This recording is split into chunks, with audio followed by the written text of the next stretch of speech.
आपण पाहत आहात जन आवाज न्यूज मराठी। आपली माती आपली माणसं।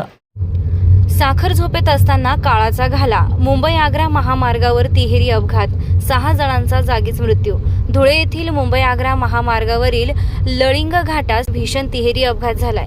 रेतीनं भरलेल्या डंपरनं समोरील ट्रकला जोरदार धडक दिल्यानंतर पाठीमागून येणारी खासगी ट्रॅव्हल्स बसही अपघातग्रस्त वाहनावर आदळली आहे। या भीषण दुर्घटनेत 6 जणांचा जागीच मृत्यू झाला असून 10 ते 12 प्रवासी गंभीर जखमी झालेत। जखमींना तातडीनं जवळच्या शासकीय रुग्णालयात दाखल करण्यात आलं असून काहींची प्रकृती चिंताजनक असल्याची माहिती आहे। चालकाचं वाहनावरील नियंत्रण सुटल्यानं हा अपघात झाल्याचा प्राथमिक अंदाज व्यक्त केला जातोय।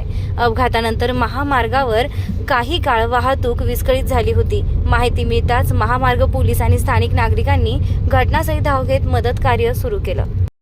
ताज्या अपडेटसाठी जन आवाज न्यूज मराठीला लाईक, शेअर आणि सबस्क्राईब करा। धन्यवाद।